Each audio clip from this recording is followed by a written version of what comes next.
Hey guys, welcome back to another opportunity.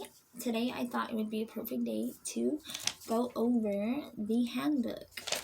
When I first started this program, I feel like I jumped right in blinded. I had no idea what I was really getting into, and I think it would have been helpful for somebody to explain stuff and to do the rules.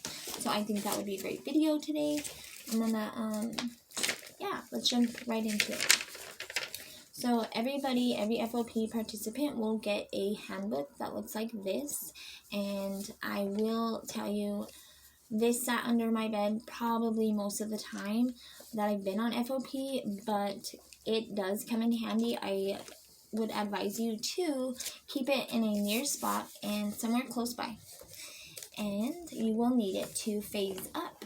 In any phase, you will reflect on the handbook and need it to fill out your paperwork to phase from 1 to 2, 2 to 3, so on and so on.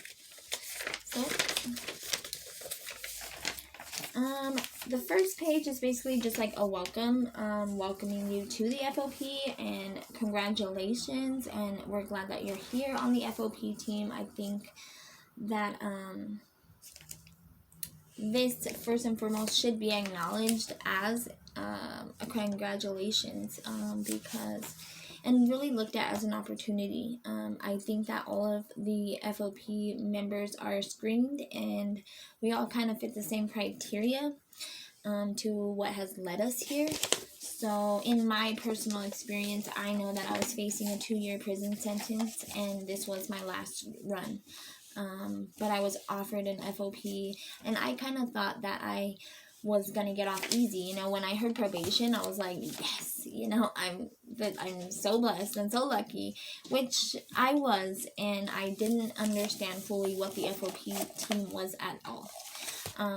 So yeah, it's starting off with the congratulations, and some people might be like, what does it mean, congratulations? Like, I just got in trouble. But no, congratulations that you made it on this life-changing journey. And yeah, it also reads that every FOP participant are expected to follow all of these rules that it will explain in this handbook. It also goes on to tell you that they believe in you, and you may not believe that, but they do, and they're all here to support you. You start off with you'll hear the word team a lot. Team meaning the judge, the DA, our probation, Aaron, in most cases. There's a lot of people. Jesse's wonderful. You don't really know who these people are. They're in the background a lot for a lot of people, but they are a team, and these people gather weekly, if not more than that, to discuss your life, your progress, and your overall well-being, and what you're doing step by step of the way. Sorry guys, I stutter a lot, so yeah. I'm not very camera savvy. Participation. Whether or not you choose to participate is up to you. Let's stop right there. I feel like if you're coming into this program, you should really, really decide right then and there, is this something that I want? Is this something that I want for real? FOP is an opportunity to get your life back on track. If you follow the program and take the resources that are offered to you, this truly can be a life-changing event. It's not a punishment. I mean, in my case, I really seriously feel like this was a blessing and a half, and I am blessed beyond blessed to look back and be like, wow, I'm so lucky, and this opportunity doesn't come to most. A lot of people go to jail and get overlooked a lot. They're not offered treatment. They're offered prison and jail. So if you're out there and you're watching this, I just encourage you to look at this as not a punishment, and to look at it as an opportunity to change your life. And this program is 18 months, but I've seen people last 18 months on the first phase. So this program could be as short or long as you want. You can jump right on into it and start being honest, being open, being sincere, taking your UAs, making your meetings, doing your treatment, and never miss a court date, never miss a meeting. Get right into treatment, stuff like that. Or you can be like me and procrastinate 7-8 months and try to fight the system and lie and defy every which way you possibly can, and yeah, stay on the program for longer. It's up to you. So yeah, if you want to participate, if you want to change your life, it's up to you. If you want to get rewarded, it's up to you. If you want to do good, it's up to you. As somebody who was coming into this program that was still in active addiction, it was very hard. It was very hard to. I will tell you right now, if you are in active addiction, and you try to hide it and you don't want to change that pattern, you will fail. You will fail this program. You will not be able to succeed in making the requirements. I can tell you that from personal experience. I ran around so much and I put so much time and effort to try to cheat my UAs, to try to lie and deceive, make up stories, all kinds. I did the most. You can ask Aaron or somebody. I hope they, yeah. Anyways, that's another story. But I'm literally the one I'm telling you from personal experience. I did it all. I did the most. Because that's how I was kind of raised, taught and raised to lie and to hide the things that I do because I'm going to get punished. I don't want to go to jail. I don't want to get, shunned or judged. I don't want to admit any of those things. But I'm telling you now, if you go into this program knowing that it's okay and that's what you're supposed to do, most people are in active addiction coming in and they know that. They want to help and they know you're using already. So drop those UAs, drop them hot, and tell the truth. Yes, I'm using. Yes, I need help. And when they offer you it, take the help immediately. Don't wait immediately. It's 2 months of your life. You're gonna make it. Just jump right on in head first, and I promise you, your life will be forever changed. Anyways, let's just keep going. I'm gonna ramble on and on. This is what I do best. Privacy. Just like this page, just like this webpage, just like this channel, everybody on the team and everybody is advised to keep things private, as what you hear stays here, what is shared here stays here. Same in the courtroom. There's no cameras, no videos, no nothing like that. You're not supposed to take anything that you know about any FOP participant outside of FOP. It's just respecting, I feel like we all kind of are on board with that because, we're all going through the same thing. The requirements to waive confidentiality. Those who provide therapeutic treatment may only release information or records concerning any person who has been assessed, diagnosed, or treated for chemical dependency and or mental health diagnosis with the specific written consent of a person who has been diagnosed, assessed, or treated. There are the following exceptions to the general against disclosure of the confidential client information. Written consent of the participant.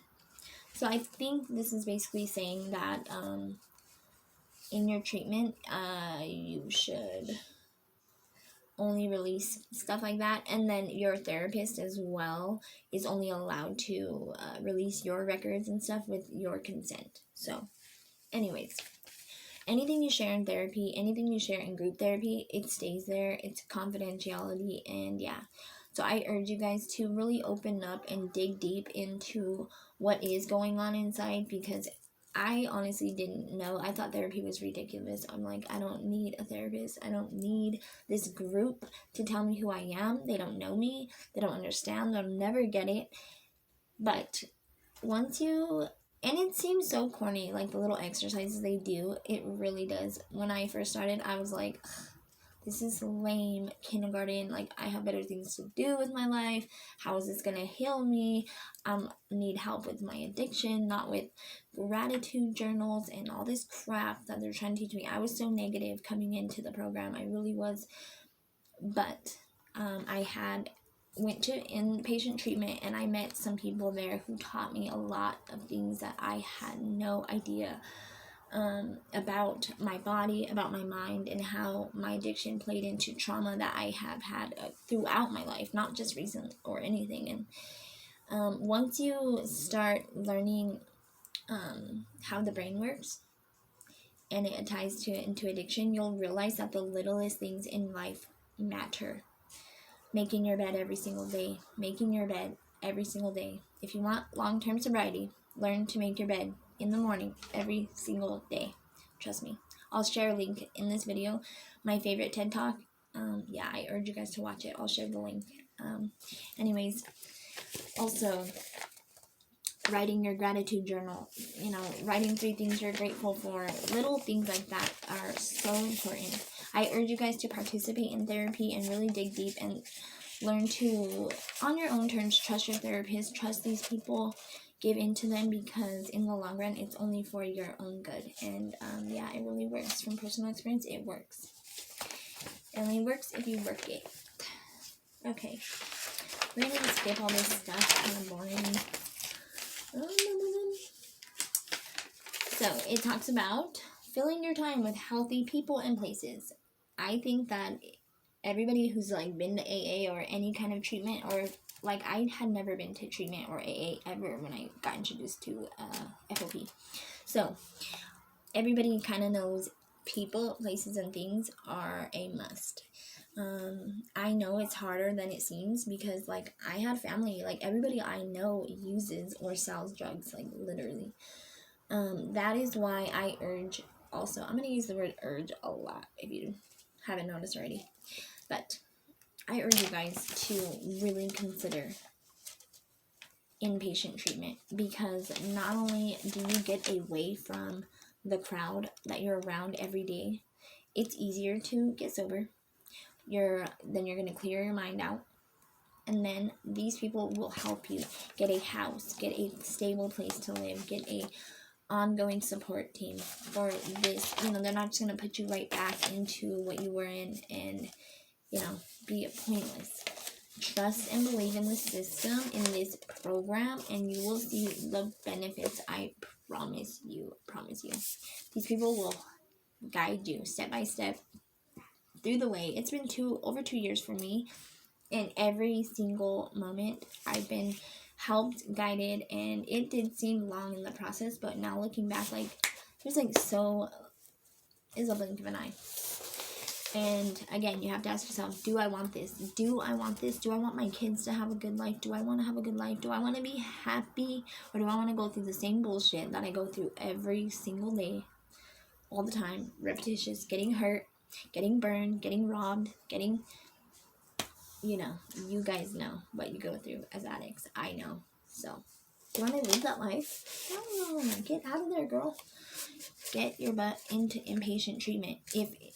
Or there are a few girls, I've seen successful stories who have good family members, who have support in their parents' home, in their grandparents' home. And I'm not saying that every person has to go to inpatient, no. For me, it was definitely a must. But you need to change your people, places, and things for a long time. It's not easy. It's not. But once you take yourself out of that mindset and out of that, you will succeed so much faster. I promise you. Men, cut it out. If you have a boyfriend who's an addict and you guys are in active addiction together, it's not going to work. I'm not being a hater. I'm not. I'm telling you the truth. It's not going to work unless he goes off and does his treatment and all that stuff and you do yours separately. It's not. Ask yourself, do you want this? Is this something I want? Do I want a life-changing event to happen to me and my kids? You will separate from that man and do what you got to do for your kids and for you. And maybe then someday you can help your man out. But anyways, people are going to be like, oh my god, I can't date. Oh my gosh, she's such a stupid girl. I love my man. It's hilarious. Once you're in my position, you'll totally look back and you'll understand what I'm talking about. I had to do it too, girl. I had to do it too. The courtroom rules, dress code, and behavior. I'm not really going to touch on this subject too much because me and Melinda, we are going to do a video on courtroom do's and don'ts. So, basically, expect to go to court every other Friday. Every other Friday at 2 o'clock. It never changes unless they say so. Once in a while there's a picnic or some kind of event. But expect to go to court every other Friday at 2 p.m. sharp. Never changes. You have to stay there the entire docket, and that's for accountability reasons. Everybody knows what you're doing, what you're going through, good or bad. You get rewarded when you do good, and you get punished when you don't. So, So expect there to be there for anywhere from 1 to 3 hours. It usually doesn't last 3 hours, but, 4 o'clock is usually about normal to be let out. And so we're going to skip right over that. Oh, see here, it's talking about your team. These are the team members. Your probation officer, your probation supervisor, the law enforcement. There's always that cop that stands there and, takes people to jail if you do bad. Substance abuse, mental health treatment providers, which is usually Katie Kraft from Heart Counseling. She's amazing. She's so sweet. There are also other employees there, but you won't see them in court too much. Katie's always participating though in these meetings and in court, so you'll notice her.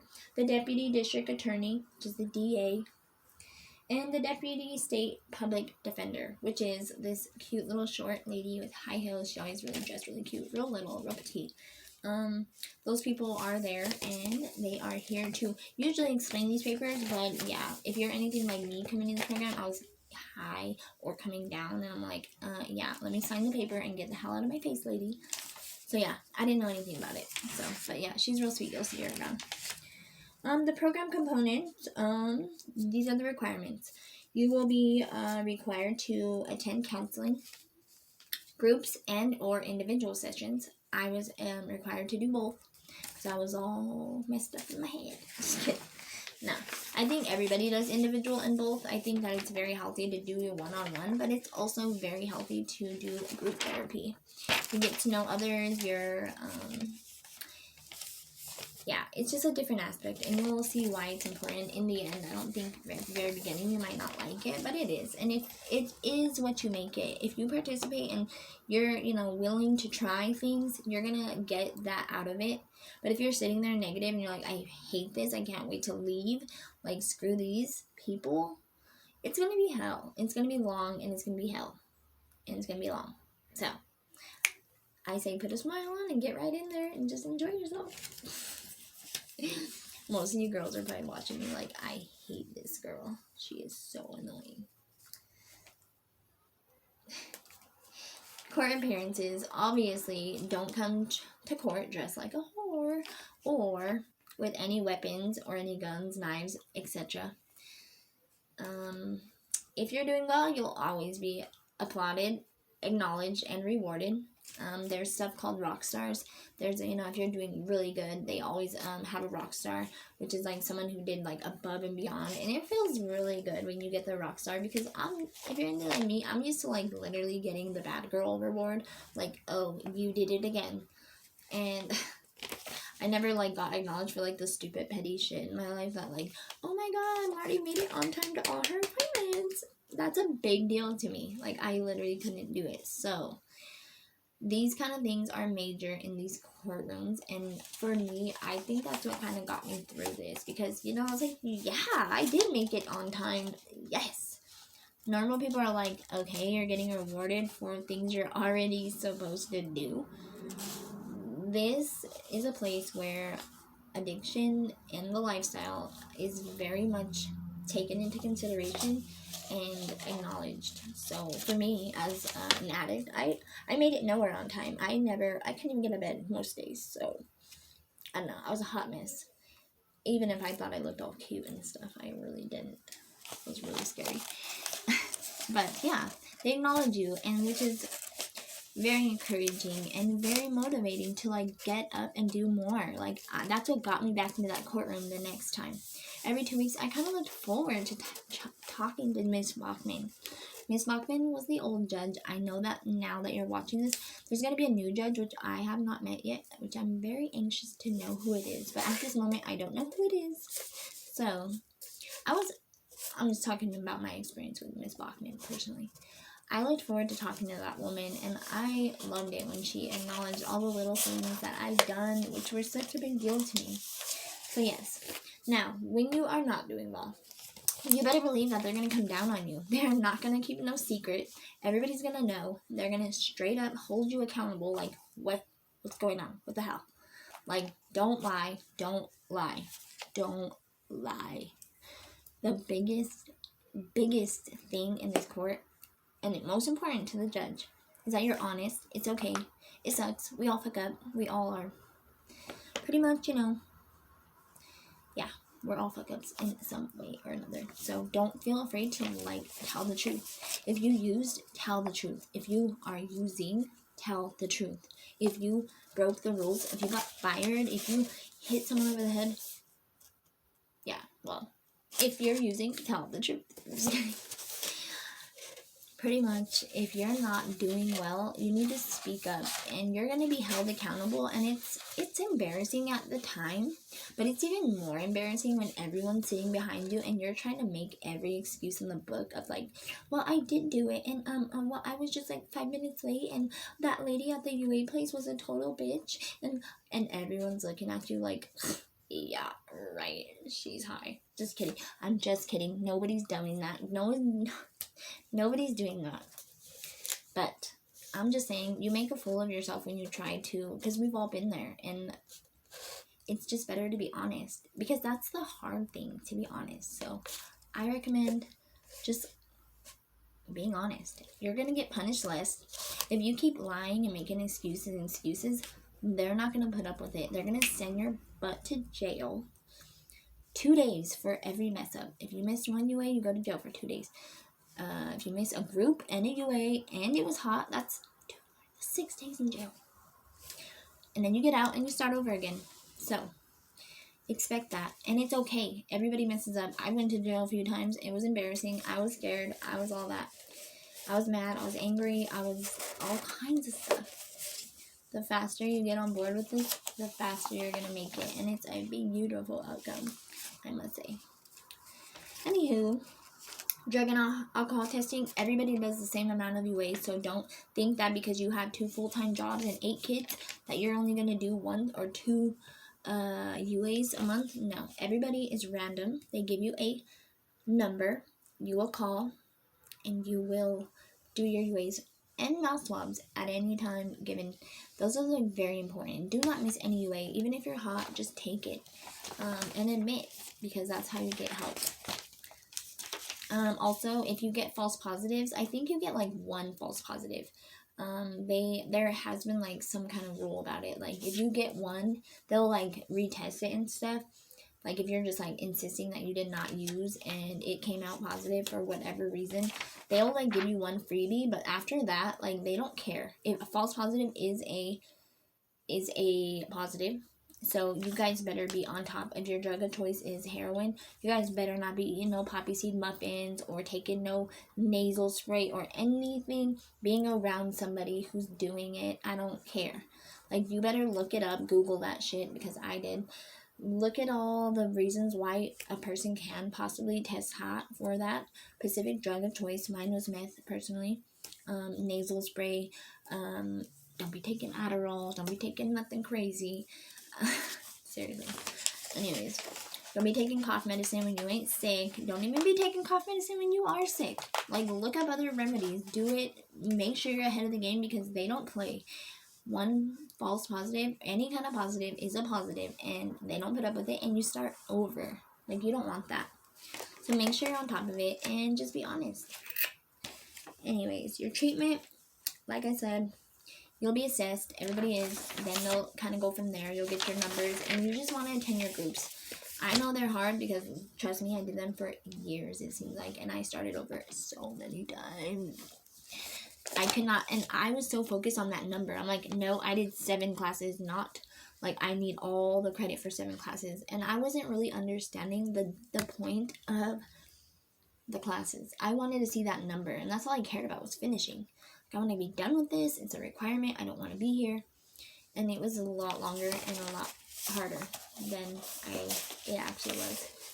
You'll start to enjoy stuff once you really, really just let go of that stubborn, selfish ways and just accept the help, accept the resources. This program is going to change your life, and it's going to be a fun and amazing journey. You're going to look at yourself like, wow, I'm proud of myself. I have come so much farther. Court is going to be like a walk in the park. I like going to court now. It's like crazy. Progress reports. There will, every review hearing, which is every court, they have this team meeting and they talk all about you. So if you're doing good, you want to expect good things, expect good feedback, all of that. If you're doing bad, expect them to hold you accountable. Doctor's note: as a participant of FOP, you can be asked to have any prescribing medical profession fill out and sign an FOP doctor's notice before receiving any narcotics. Again, do not take narcotics. I don't care if you just got your wisdom teeth pulled. I don't care if your eye socket fell out. I don't care if you are going through a mental breakdown and you just broke your toe because you kicked a door. Don't take narcotics. Do not do it unless you contact Erin first, and then you say if you get her okay. Like, personally, for my person, I've literally found out that I have narcolepsy. Who would have known? Anyways, the medicine prescribed to me would definitely make me pop hot. So I talked to Erin. She said absolutely not. I talked to my doctor, and they found a way around it. I found a medicine that works for me that doesn't pop hot. Don't use that as an excuse. Always talk to Erin first, because once you do take it and you're like, well, a doctor gave it to me. No. You're going to get in trouble, and you're going to be like held accountable for not contacting your probation officer first. There's always a way around it, so make sure you do that. And also, let's talk about the phases. There's 5 phases in this program, and I've seen women like Melinda. She's one of the ones who had breezed through this program. She was a rock star. She went through bam, phase 1, 2, 3, 4, 5. She's like in and out. Now others like me have taken a lot longer, and this program is up to you. If you want to stay in phase 0 forever, that's on you, but I don't. I wanted to see progress. Phase 1 is the orientation. It's 30 days minimum. You're obviously attend all the courts, complete the drug and alcohol assessment, get signed up with your classes, meet with your probation officer once a week, submit to all your UAs. Also, you're required to make a treatment plan, including like any kind of steps that will like happen after when you relapse, or if you do. Attend the FOP graduation ceremonies. The 30-day orientation phase begins on the date you sign the... Oh, actually, it starts on when the day you complete necessary drug and mental health treatment intake appointments. So yeah, for me, I thought it started like the day I walked into court. No. Yeah, it starts when you get that health evaluation and you get into treatment. You sign all those papers, so just get that ball rolling ASAP. Throughout the 30 days, you're required to be 100% compliant with attending all requirements. Even if you're high as a kite, go. Even if you're high as a kite, drop. Even if you're high as a kite, be honest. They know. They already know. Phase 2, 60 days minimum. Attend all your core, attend all your probation, okay, we're just going to say for every phase, these are the requirements. Obviously, attend all treatment appointments. Do your individual, your group, your family group, community support groups, any UA, any BA. Obtain a physical and address any health issues. So you want to get a primary doctor if you don't already have one. If you don't have Medicaid, you want to sign up for Medicaid. Get the ball rolling. If you have Medicaid, great. Get a primary doctor. If you don't, you can go right on to Colorado Peak and get one. They help you. Or go into whatever emergency room you usually go to. Just call that hospital and say, hey, I want a primary doctor. For me, it was Denver Health. For others, that might not work. Just get your primary doctor, schedule that physical, and get assessed. For me, I had a lot of things that I had no idea was wrong with me, and I'm so glad that I looked into my health. And now I have my contacts, I can see, I wake up healthy, I'm happy, yeah, all that stuff. So you want to get checked out, and you want to start, if you're homeless, you want to start looking into housing. This is why, again, I recommend inpatient treatment, because they're going to do all these things at once. They're going to help you do all these things, which are very hard. If you haven't done them, they're hard. So, for me, I went to Aspen Center, and I got the housing part, I got the sobriety part, I got my treatment there, I got my counselor there. They took me to the doctor. They did all these things. They got me a jump start on this stuff. But if you can do it all by yourself and on your own, I commend you. And I don't see it very often. So yeah, I commend you. And if you can't, admit it. Don't be in denial like me. Denial. Don't even realize I'm lying. Anyways, phase 3, you have to have 90 days of sobriety to move from phase 3 to 4. You also have to maintain stable and sober housing and employment. They want you to have a job by this time, and if you don't, it's okay. Literally, I'm in phase 5, and I haven't had a job this whole time, but I literally have had a full-time job of, like, doing what I'm doing, so I'll explain my story in another video. Phase 4, you want to do all the regular stuff, submit to the alcohol screens, maintain stable and sober housing and employment, prepare your proposal for a phase 5 project. So this phase 5 project, it's basically 40 hours of giving back to the community. Like, this YouTube channel is my phase 5 project. I thought it would be an amazing way to give back to girls coming into the program. I've seen girls give free haircuts. I've seen this one lady do a dance and like a ceremony about her heritage. People get really creative with this stuff, and you can do anything you want. So start thinking about it, and in phase 4, you'll present your proposal, and they'll either accept or deny. And I know another girl who's doing gift baskets for moms. I think that's a great idea. I've seen all kinds of ideas, and I think that's great.